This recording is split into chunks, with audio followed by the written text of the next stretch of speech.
जय श्री राम, जय श्री कृष्णा, जय श्री हर हर महादेव, जय श्री सुखदेव मुनि की जय हो, वेद व्यासी गद्दी की जय हो, ऋषि मुनियों को नमस्ते, जय हो जय हो।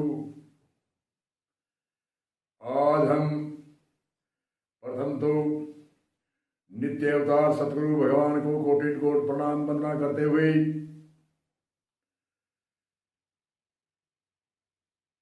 आज मद भागवत पुराण का अनुष्ठान कर रहे हैं। श्री मद भागवत पुराण का अनुष्ठान जो राजा परीक्षित को ज्ञान सुखदेव मुनि ने दिया, उन्हीं ज्ञान की चर्चा कर रहे हैं। आज भी वह ज्ञान भगवत पुराण का ज्ञान हर जन मानव के कल्याण के लिए है। राजा परीक्षित को श्राप दिया था ऋषि ने, तेरी 7 दिनों में मृत्यु होगी। तो ये भगवत कथा हमें भी उपदेश देती है 7 दिनों में हमारी भी मृत्यु होगी, क्योंकि 7 बार है, उन कोई बार में तो हमारी मृत्यु होगी। रविवार को मृत्यु नहीं होगी तो सोमवार को होगी, सोमवार नहीं तो मंगल को मृत्यु होगी, मंगल नहीं तो बुध, बुध नहीं तो विश्वत, विश्वत नहीं तो शुक्र, शुक्र नहीं तो शनि, शनि नहीं तो रविवार। कोई 7 दिन में हमारी भी मृत्यु होगी। इसलिए हमें भी ये भगवत कथा से उपदेश मिलता है कि हमें भी 7 दिनों में हमारी मृत्यु है। कोई बार के अंदर 27 बार है, इनके हमारे ऋषि मुनियों ने गणना की है। इनमें कोई बार में हमारी भी मृत्यु होगी। इसलिए हमें मृत्यु के हमें भी भीत होकर के हमें भी भगवत कथा का उपदेश सुनना चाहिए और श्रवण करके मनन निधि ध्यान करना चाहिए। जैसे सुखदेव मुनि ने कथा सुनाई, राजा परीक्षित ने श्रवण किया, मनन किया और निधि ध्यान किया। सुखदेव मुनि की जन्म की शुरुआत पहली कथा करते हैं। भगवत कथा के अनुष्ठान की स्थापना से पहले हम शुरुआत में करते हैं कि सुखदेव मुनि का जन्म कैसे हुआ। तो नारद मुनि किसी समय में कैलाश पर शिव जी के पास में गए और शिव जी समाधि में स्थित थे और पार्वती उनकी सेवा में अडिग सेवादार थी। पार्वती ने से नारद ने कहा, हे शिव जी, आप बहुत अच्छी शक्ति हो जो शिव जी की सेवा करते हो। और फिर चर्चा में कहा कि आप शिव जी बहुत से जीवों का उद्धार करके कल्याण करके अमृत कथा कही है, अमर कथा से कल्याण हो गया, बार बार जन्म और मृत्यु से निवृत्ति हो गई। शिव जी अमर कथा सुनाते हैं, आपने कभी अमर कथा सुनी? पार्वती ने कहा, नहीं तो मैंने कभी प्रार्थना करी शिव जी से और अपने आप उन्होंने मुझे कोई कभी अमर कथा सुनने के लिए नहीं कहा। नारद जी ने कहा, जब तक जिज्ञासा नहीं होती है, शिष्य जिज्ञासा भाव से गुरु को नहीं कहते हैं, तब तक कोई कथा नहीं सुनाता। अगर सुनाएगी तो उनका कोई असर नहीं होगा। इसलिए आप शिव जी गले में मुंडल माला रखते हैं, उनके बारे में पूछा आपने? नहीं पूछा तो पूछना और अमर कथा के लिए चर्चा करना, प्रार्थना करना, जिज्ञासा करना, निवेदन करना। शिव जी समाधि में उठे, पार्वती ने सेवा बंदगी करके प्रणाम किया कोटि कोट और कहा, ये गले में मुंडल माला। तो शिव जी ने कहा, ये मुंडल माला आपका अनेकों जन्म हुआ और मेरी अर्धांगिनी रही, इसलिए आपके खोपड़ी की मुंडल माला मैंने गले में डाल रखी है। तेरी कई बार मृत्यु हुई, कई बार जन्म होता रहा, कष्ट सहन करती रही 84 लाख योनियों में। एक बार बार जन्मना और मरना ये भयंकर दुख है। नरकों के सभी कुंड से, सभी भयंकर कुंडों में एक कुंड है बार बार जन्मना और मरना। पार्वती ने कहा, मुझे कभी सभी को, अनेक जीवों को आपने, अनेक मनुष्यों को, अनेक जीवों को आपने कल्याण किया है, अमृत कथा सुनाई, मुझे भी सुनाओ। मैं कोटि कोट प्रणाम बंदना करती हूँ। मेरा बार बार जन्म न हो, आपको मुंडल माला गले में डालनी न पड़े। तो शिव जी ने कहा, कथा सुनाएंगे। पुराने समय में पहाड़ों के अंदर गुफा बनाते थे, जैसे हमारा मकान है इस तरह से पूरी खुदाई करके उनका मकान की भांति बनाते थे। बारे रास्ता, एक छोटा रास्ता, गेट उसके सिल लगा देते थे। तो उस गुफा में गए और अंदर जो भी जीव जंतु हो उनको बाहर निकाला। शिव जी ने कहा, मैं कथा कहता हूँ, शिला पर बैठ करके आपको सामने बैठना है और हुंकारी लगाना है, जी हाँ जी हाँ कहना है। श्रोता की आंख खुली रहनी चाहिए और वक्ता की आंख अगर खुली रखे, चाहे आधी बिची रखे, चाहे खुली रखे, कोई बात नहीं, परंतु श्रोता की आंखें खुली रहनी चाहिए और जी हाँ कहना चाहिए सामने। तो मुझे मालूम होता रहे ये श्रोता जिज्ञासु है, सुन रहा है। एक दिन की चर्चा में तो हम करते हैं मिनट में ही उपदेश दे दिया होगा, ऐसे उपदेश नहीं, कई दिन लगे थे। तो उस गुफा में पक्षियों को उड़ाया।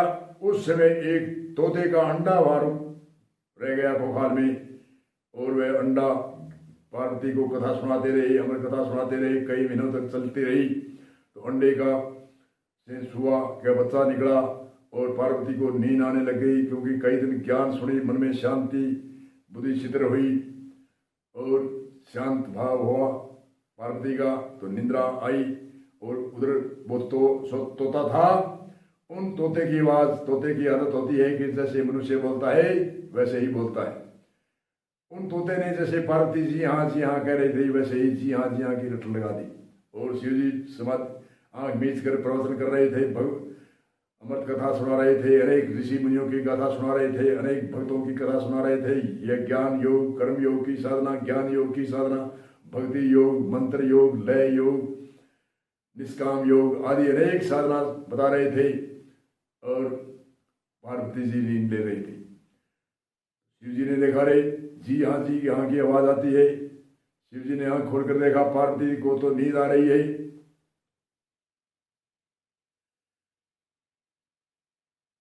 तो वह तोता तो पार्वती जी को ज्ञान सुनाया।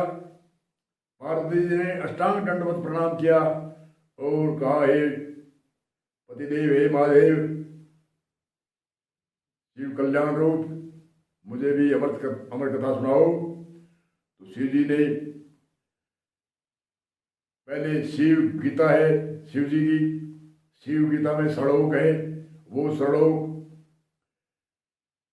आज भी हमारे हर धार्मिक प्रोग्राम में वह श्लोक पहले विद्वान संत ऋषि मुनि कोई आयोजन करने वाला बोलता है।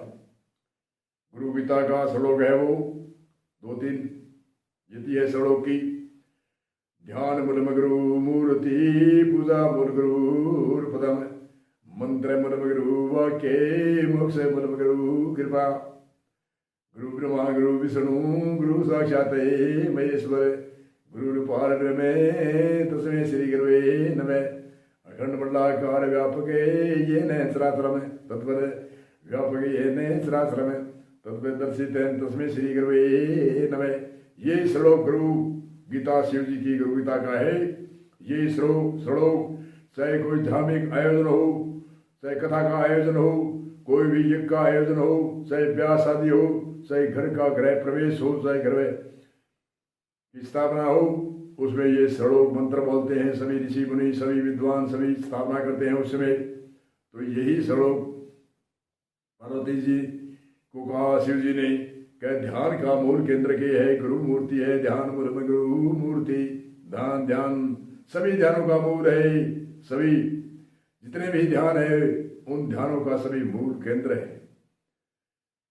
सभी दैविक शक्तियों का ध्यान करना है, उसमें समावेश है, गणेश जी का ध्यान समावेश है, सरस्वती है, चाहे विष्णु है, चाहे शिव है, कोई भी परमात्मा की जितनी भी शक्तियां है, सब शक्तियों का गुरु का ध्यान करने के बाद में गुरु का ध्यान मूल केंद्र है, इसलिए कहा ध्यान मूल गुरु मूर्ति।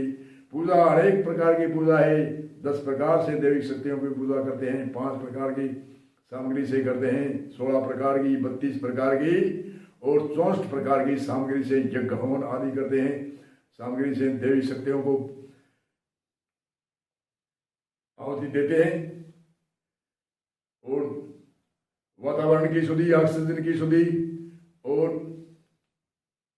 अनेक वायरस कीटाणुओं की खत्म करना,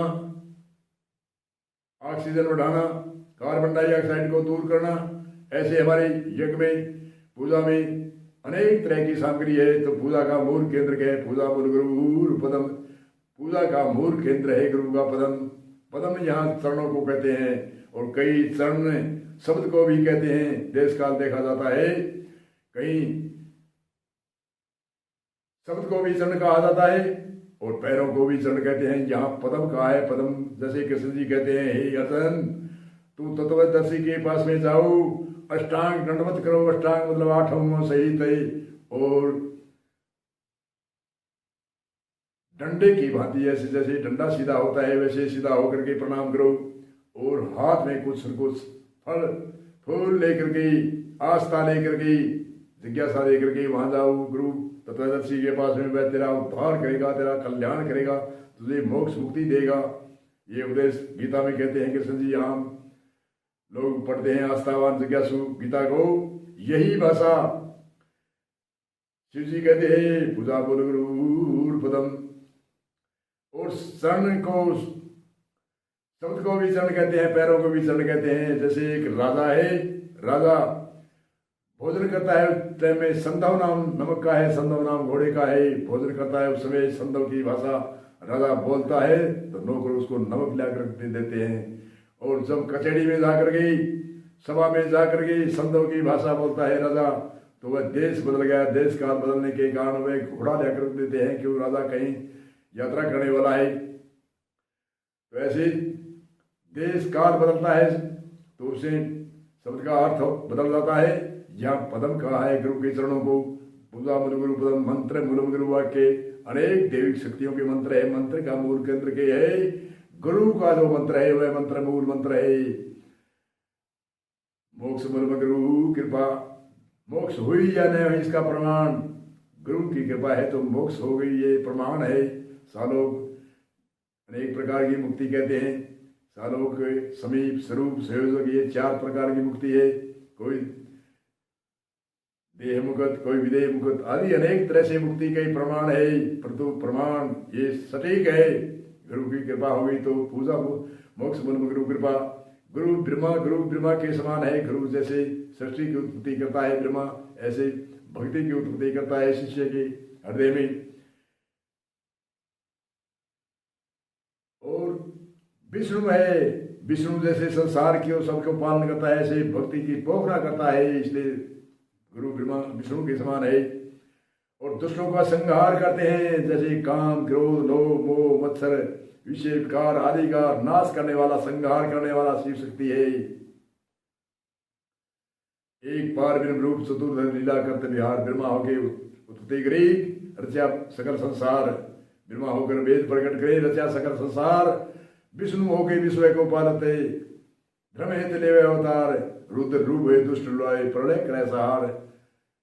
असल राम में मोक्षों के कारण गुरु मूर्ति लेवे धार। ये 4 काम करते हैं। एक बार ब्रह्म परमात्मा की शक्ति ऐसे तो परमात्मा के अथाग है शक्ति, कोई सीमा नहीं है, परंतु ये 4 कार्य तो संसार के लिए होते हैं।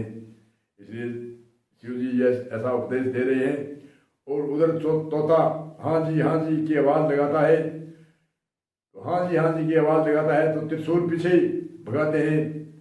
शिव जी दिव्य दृष्टि से देखते हैं, ये पार्वती को नींद आ गई और ये हाँ जी की आवाज कहाँ से आती है, तो दिव्य दृष्टि से देखते हैं तो तोता एक बिना पूछे बिना जिज्ञासा के उपदेश सुन रहा था, हाँ जी कह रहा था, श्रवण कर